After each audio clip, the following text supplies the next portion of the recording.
Good morning. Today is November 16th. I think it is a Tuesday and it is 5:25 in the morning. Thanks for coming out and checking me out, getting some energy in the morning. I appreciate you checking in on me, saying hello. Drop a comment down in the comments section. I will reply just to let me know that you've been here and you want to say hello. I got my new shoes yesterday, and these runs, although they still suck, they feel better. And that's a good thing.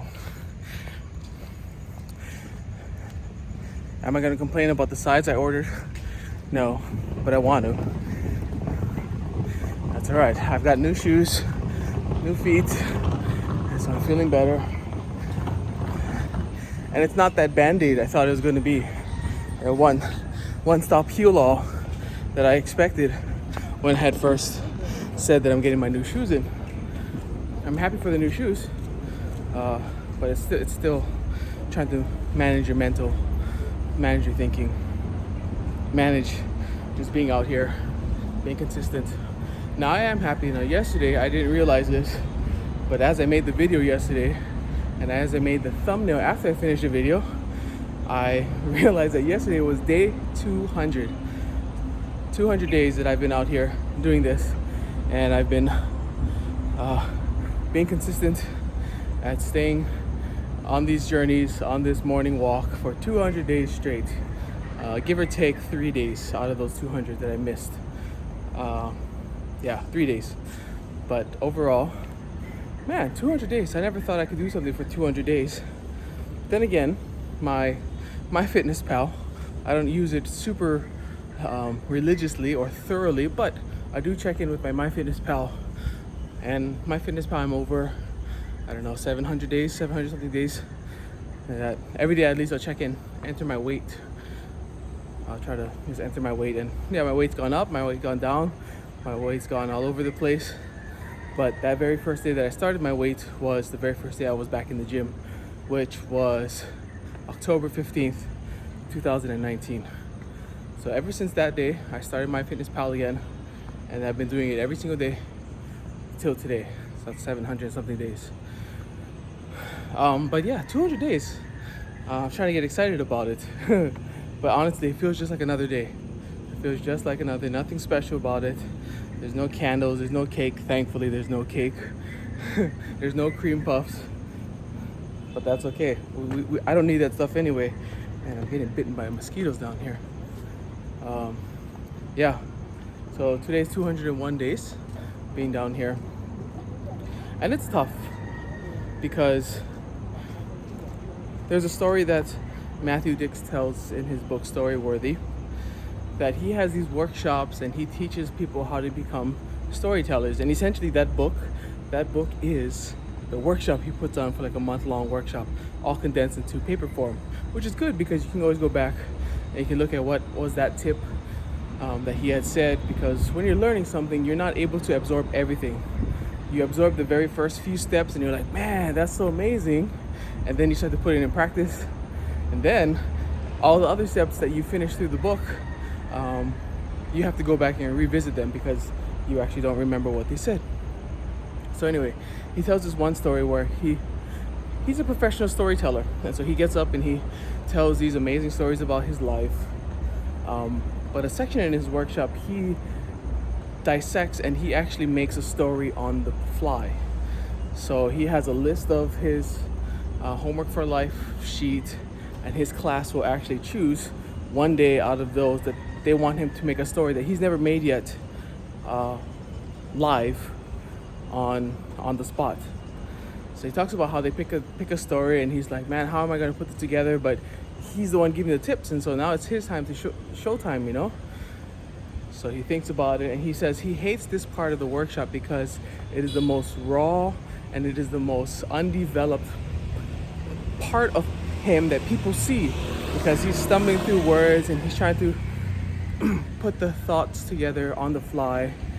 And even though he says he feels like these are the worst parts of the workshop, he says his students think that's the best part of the workshop because they kind of get to see him in a more raw state, They don't see the refined storyteller who's on stage. Rather, they see someone who's just like me, trying to put this story together. And that's very, very encouraging. The reason I bring that up is after doing 200 days, I don't have all the answers, and I fumble through these videos, and it is just what it is, and this is what it looks like behind the scenes. And one thing I got from Ali Abdal, because he also shows like what a 16-second clip on YouTube looks like, him filming. It actually takes him about 3 minutes to film 16 seconds. And he's got all these things, and he fumbles and he stops and he says, the thing about, yeah.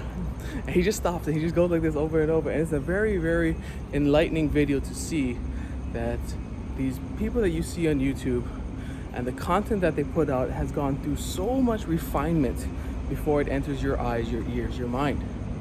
And to see somebody raw, to see what they started with and compare that to what's the end product, you can see like there's a lot of work in between and a lot of work that people don't see. And here's the problem, is a lot of times, even myself included, I start to compare myself with that person on the screen and like, man, that guy is so refined, he must be a professional speaker. I mean, he's done so many videos and like his edits are amazing. But what you don't see is all the work, all the money that they put into those videos, and all the time that they spent filming. A 2-minute video could spend 2 hours spending just those two-minute clips. And these are professionals.